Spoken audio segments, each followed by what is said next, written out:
আসসালামু আলাইকুম, কেমন আছেন সবাই? দারাজ থেকে মিষ্টি বক্স অর্ডার করলাম 2টা। সবাই দেখি অর্ডার করে অনেক কিছু পায়, দেখি আমার ভাগ্যে কি আছে। আর আমি যেটা পেলাম সেটা দেখার জন্য আমি মোটেও প্রস্তুত ছিলাম না।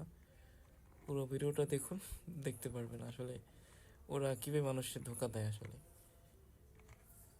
এই কি পেলাম, ইঁদুর মারার ঘাম, আর একটা পেলাম ফগ স্প্রে। তো এগুলো নর্মাল। এই যাই হোক, 111 টাকার মিষ্টি বক্স ছিল। অনেকে দেখি মানে অনেক কিছু পায়, অনেক দামি দামি জিনিস।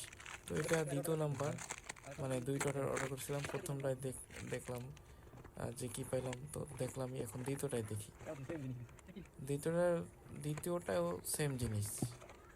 মানে ওরা কি বলবো, ওরা একটু আলাদা আলাদা দিলে কিন্তু একটু ভালো হইতো। সেম জিনিস, মানুষ দুইটাই স্প্রে, নর্মাল স্প্রেতে কি করে। তারপরে এই যে 2টা ঘাম, মানে 2টা অর্ডার করছি, 2টা একটু যদি আলাদা আলাদা প্রোডাক্ট দিত তাহলে কিন্তু একটু খুশি হতাম। কিন্তু তারা কীভাবে মানুষের মানে আসলে ধোকা দেয় দেখেন। এরকম হাজার হাজার মানুষের ধোকা দেয়। মানুষ মিষ্টি বক্স অর্ডার করে যে একটু ভালো কিছু পাবে বা একটু আনকমন কিছু আশায়।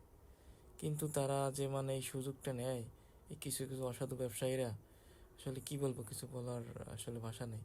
যাই হোক, আল্লাহ সকলকে হেদায়েত দিক, এটাই আর কি। এই যে ভালো থাকবেন, আর অবশ্যই একটু শেয়ার করবেন। আপনারা যারা যারা মিষ্টি বক্স অর্ডার করতে ইচ্ছুক তারা অর্ডার করতে পারেন। আমার মতো এইগুলো পাইলেও পাইতে পারেন, অন্য কিছু পাইলে পাইতে পারেন। হ্যাঁ, তো থ্যাংক ইউ, ভালো থাকবেন সবাই। আসসালামু আলাইকুম।